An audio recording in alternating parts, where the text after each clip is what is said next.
Zakat perniagaan adalah zakat dari aset atau barang yang dijadikan sebagai niaga atau bisnis dengan tujuan keuntungan. Pak Amir memiliki toko kelontongan. Modal awal secara keseluruhan adalah 50 juta. Mulai berdagang tanggal 1 Januari 2019. Omset setiap hari dapat 1 juta. Ternyata dihitung pada tanggal 1 Januari, laba bersihnya 40 juta. Bagaimana cara menghitung zakatnya?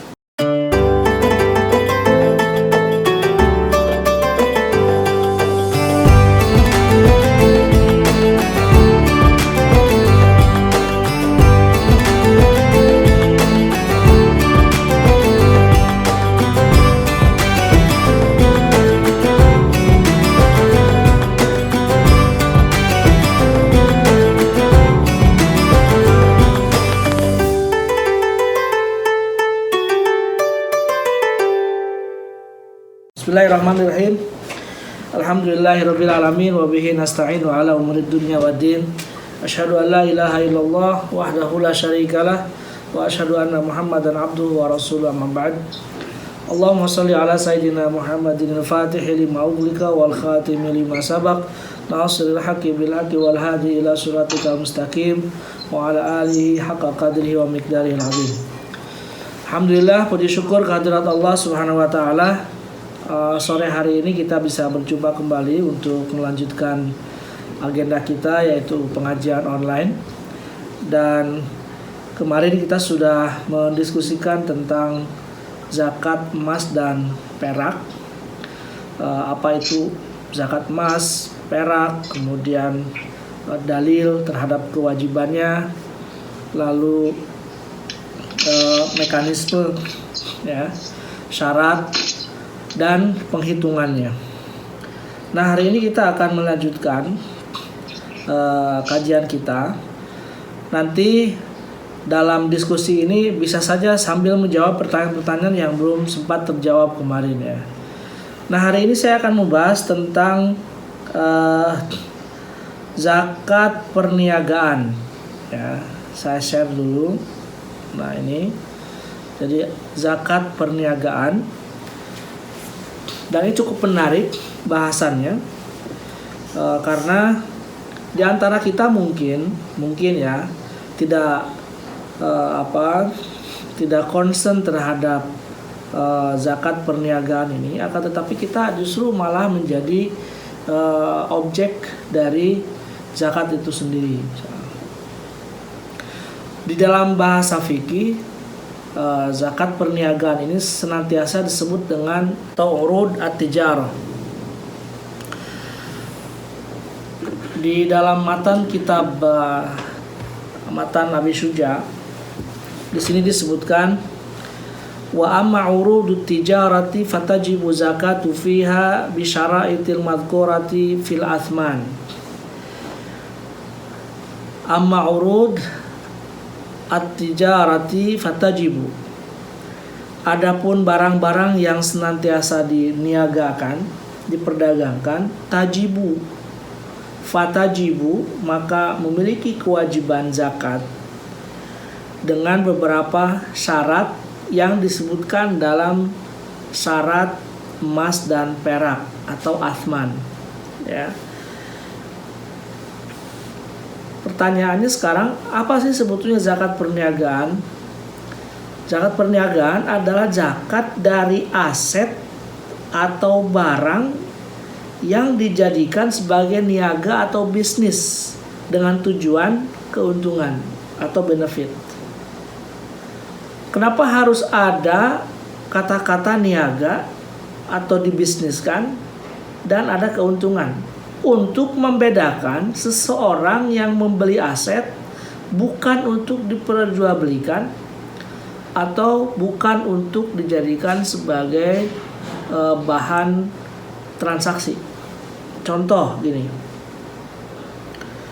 saya membeli tanah untuk dibangun rumah di atasnya, ya. Kemudian 1 tahun setelahnya itu baru dibangun. Beda dengan saya membeli tanah untuk saya jual kembali supaya ada keuntungan.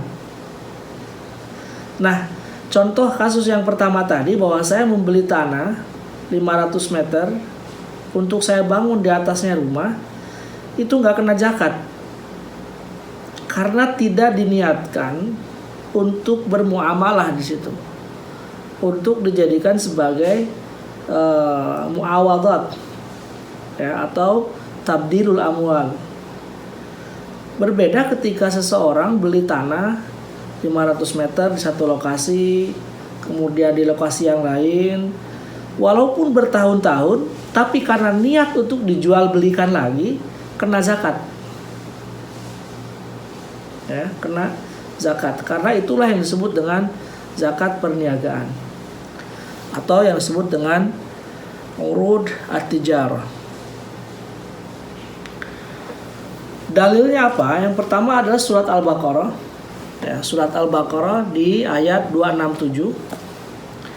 Bismillahirrahmanirrahim. Ya ayyuhalladzina amanu anfiqu min thayyibati ma kasabtum wa mimma akhrajna lakum minal ard. Ya. Kita garis bawahi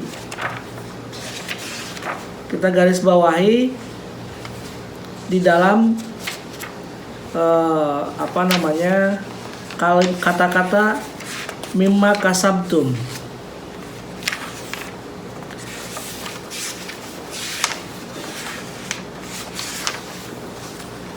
Ya ayyuhalladzina amanu anfiqu min thayyibati ma kasabtum. Di dalam beberapa tafsir disebutkan al-kasab di situ adalah at-tijarah. Al-kasab di situ adalah at-tijarah. Artinya bahwa segala sesuatu yang dilakukan bertujuan untuk ar-ribhu, bertujuan untuk memberikan keuntungan, maka tajibu fihi az-zakat. Itulah yang disebut dengan zakat al-urud. Ya. Itu yang pertama. Yang kedua, hadis riwayat Abu Daud, diriwayatkan dari As-Sumrah bin Jundub qala amma ba'd. Ini adalah hadisnya panjang, jadi disingkat. Fa inna nabiyya sallallahu alaihi wasallam kana ya'muruna an nukhrija shadaqata mimma nu'iduhu lil bai'. Bahwa sungguhnya Rasulullah memerintahkan kepada kita untuk mengeluarkan zakat dari apa yang kita niatkan, atau apa yang kita lakukan dalam hal jual beli, untuk berjual beli. Ada kalimat di situ mimma nu'idu lil bai', dari segala sesuatu yang memang kita peruntukkan untuk dijual belikan.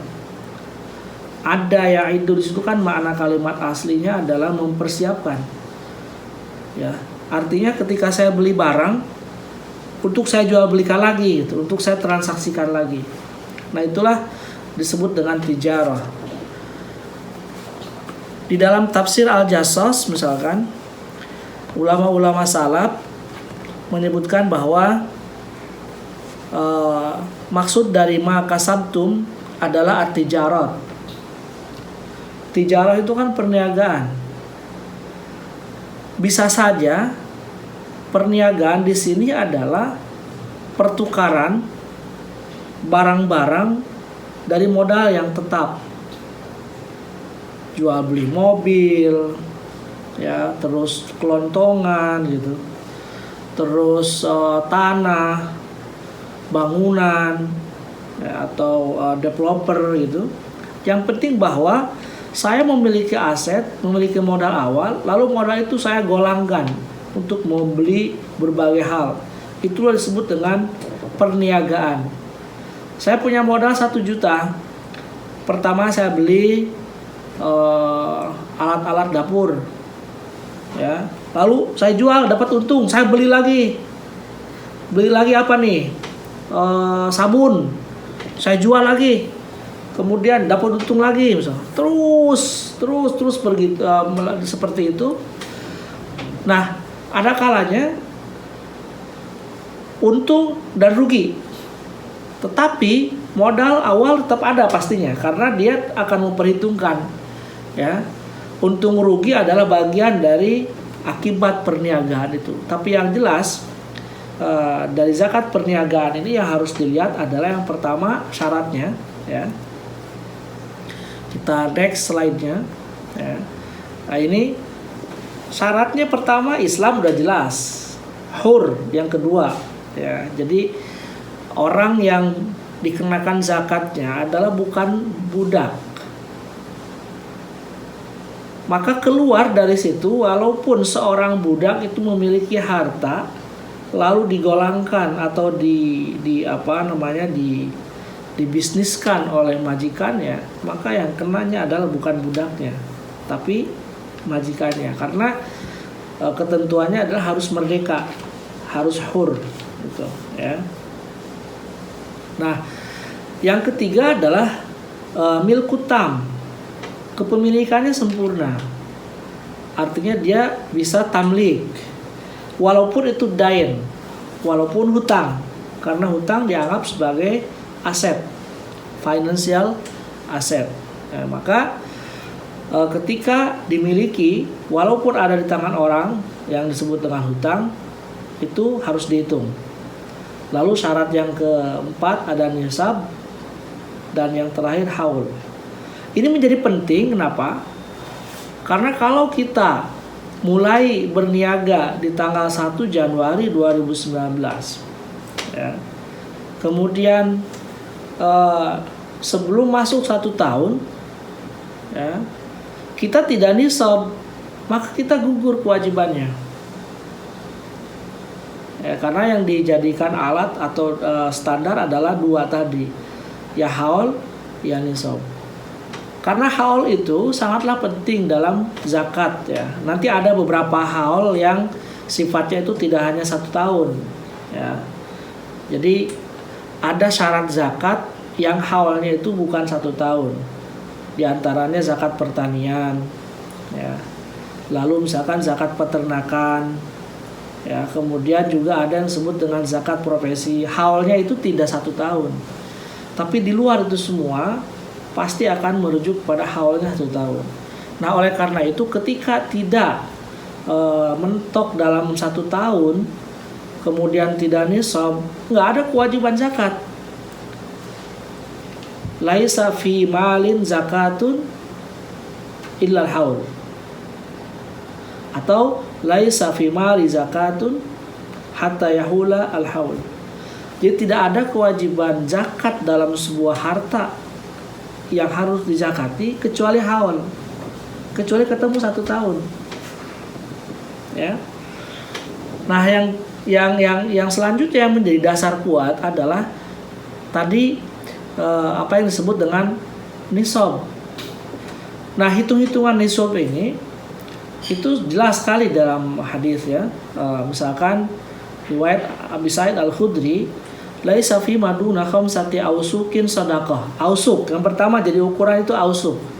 Wala fi maduna khamsi daudin sadaqah, ya. Wala fi maduna khamsi awakin sadaqah. Sekarang perhitungannya ausuk tuh berapa sih? Kemarin sudah saya bahas bahwa ausuk itu 60 sok.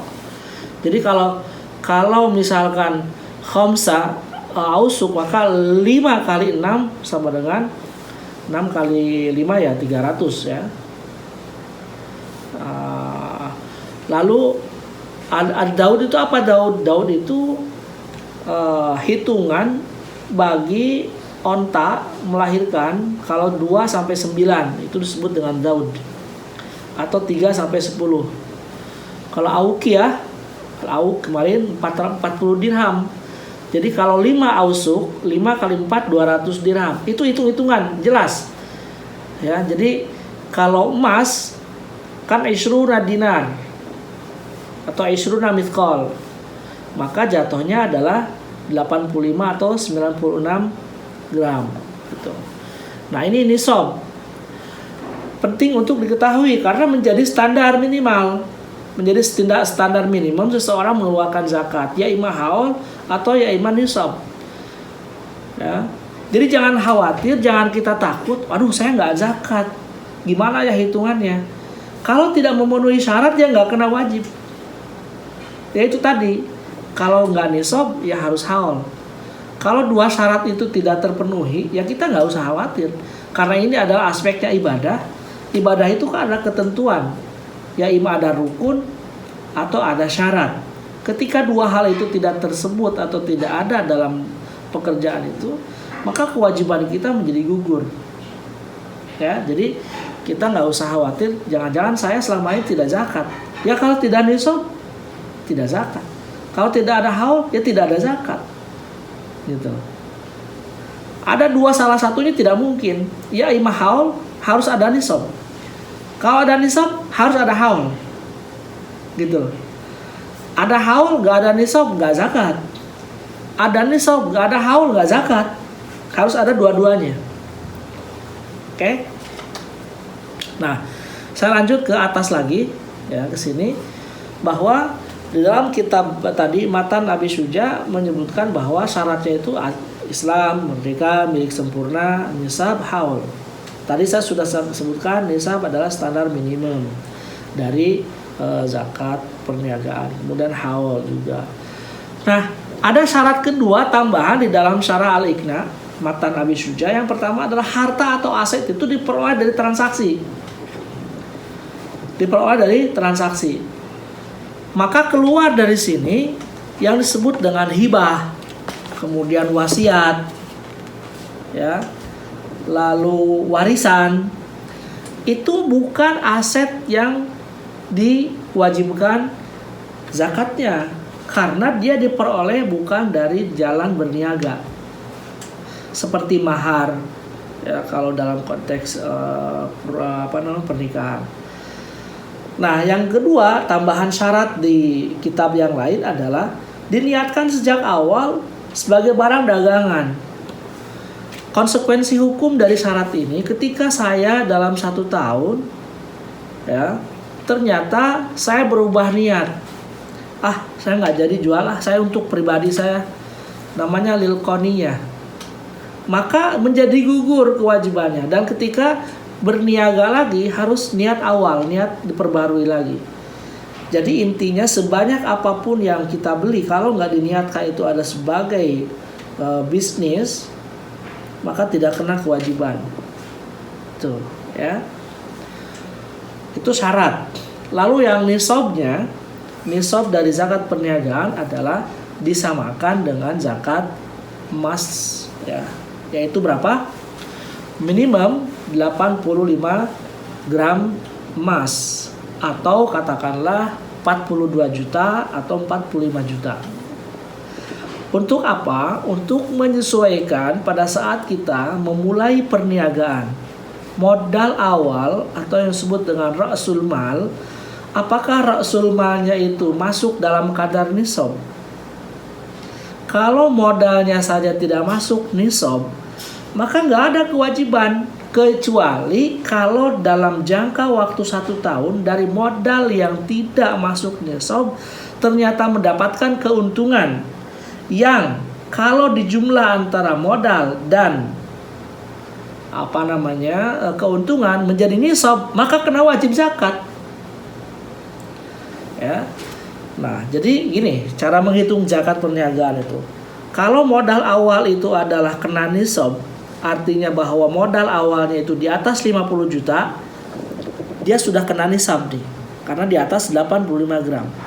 Dalam jangka 1 tahun, ternyata saya mendapatkan keuntungan hanya 1 juta. Maka 1 juta ditambah 50 juta menjadi 60 juta. Nisab, wajib zakat. Atau sebaliknya, sebaliknya. Nisabnya pada saat membuka perniagaan dia hanya bermodalkan 20 juta. 20 juta itu nggak kena nisab. Kenapa? Karena kurang dari 85 gram. Tapi karena bisnisnya tekun, luar biasa, mendapatkan keuntungan dalam 1 tahun 60 juta. Mana yang harus dizakati? Modal awal apa keuntungannya? Keuntungannya menjadi digabung. Ada yang menyebutkan digabung dulu, baru dinisabkan. Tapi ada yang menyebutkan keuntungan itu sendiri, ya. Karena apa? Karena yang modal awalnya tadi pada saat pembukaan niaga itu tidak mencapai nisab. Ya. Kalau dua-duanya ternyata pada saat 1 tahun modal awal digabung sama keuntungan nggak nyampe nisab, wajib zakat nggak wajib. Nggak wajib. Ya, nggak wajib zakat. Oke. Jadi nisabnya adalah zakat emas. Ketika sudah sampai di angka 96 gram atau 85 gram, ya, maka dia harus dizakatkan. Berapa persen? Berapa zakatnya? 2,5%. 2,5%. Nah, dalilnya tadi udah. Saya akan kasih satu contoh. Contoh kasus. Ya. Contoh kasus dalam perniagaan. Pak Amir memiliki toko kelontongan. Modal awal secara keseluruhan adalah 50 juta.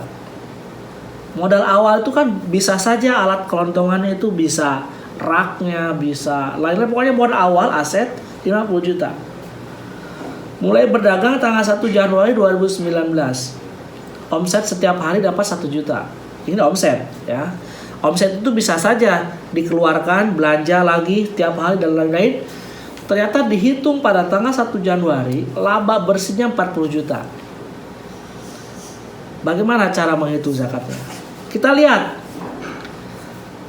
Pak Amir niat berniaga nggak? Ya, niat berniaga kan menjadi syarat kan? Pak Amir haul nggak? Udah haul 1 tahun. Nisab nggak? Nisab dihitung dulu. Ya, laba bersih ada. Maka caranya adalah modal awal plus laba dikali 2,5%. 50 tambah 40 90 juta dikali 2,5%, maka jatuhnya 2.250.000. Itu cara menghitungnya. Ya, itu cara menghitungnya. Sampai di situ jelas dalam konteks perniagaan. Ya.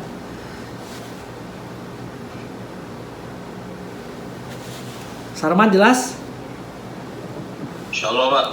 Ya. Masih ada yang ngedumel tapi. Ya silakan. Karena saya penjelasannya cuma segitu. Kan dari aspek hukum selesai. Mungkin bisa digali dari permasalahan.